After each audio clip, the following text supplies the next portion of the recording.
ঢাকায় মাহমুদুর রহমান নামের দাফন করা লাশটি বিএনপি নেতা হারিস চৌধুরীর বলে ডিএনএ টেস্টের মাধ্যমে প্রমাণিত হয়েছে। সাভার থানার ওসি মোহাম্মদ জুয়েল মিয়া মঙ্গলবার সন্ধ্যায় এ তথ্য নিশ্চিত করেছেন। ওসি মোহাম্মদ জুয়েল মিয়া বলেন, 3 দিন আগেই আমরা ডিএনএ রিপোর্টটি আদালতে জমা দিয়েছি। রিপোর্টটি পজিটিভ এসেছে, আর লাশটি হারিস চৌধুরীরই বলে নিশ্চিত হওয়া গেছে।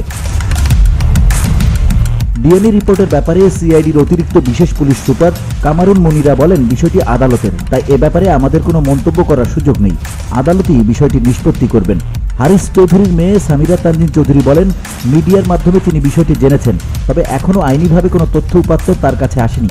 বুধবার তার আইনজীবী উচ্চ আদালতের সংশ্লিষ্ট বেঞ্চের সাথে আলোচনা করে সাংবাদিকদের এ ব্যাপারে ব্রিফ করবেন। হারিস চৌধুরী বিএনপি জামাত জোট সরকারের সময় তৎকালীন প্রধানমন্ত্রী খালেদা জিয়ার রাজনৈতিক সচিব ছিলেন। 111-এর রাজনৈতিক প্রেক্ষাপট পরিবর্তন হলে তিনি আড়ালে চলে যান। এরপর পরিবর্তিত পরিস্থিতিতে হারিস চৌধুরী নাম পাল্টে হয়ে যান প্রফেসর মাহমুদুর রহমান। 2021 সালে তিনি মারা গেলে সেই মাহমুদুর রহমান পরিচয়েই তাকে ঢাকার সাভারে সমাহিত করা হয়, কিন্তু তিনি যে হারিস চৌধুরী সেটি প্রমাণ করা অনেকটা কঠিন হয়ে দাঁড়ায়। গত 5 আগস্ট ছাত্র জনতার গণঅভ্যুত্থানে শেখ হাসিনার সরকারের পতন হয়।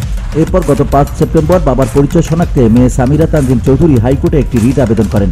আদালত লাশ উত্তোলন করে ডিএনএ পরীক্ষার অনুমতি দেন। আদালতের নির্দেশে গত 16 অক্টোবর হারিস চৌধুরীর লাশ উত্তোলন করে নমুনা সংগ্রহ করে CID. VOD Bangla news desk.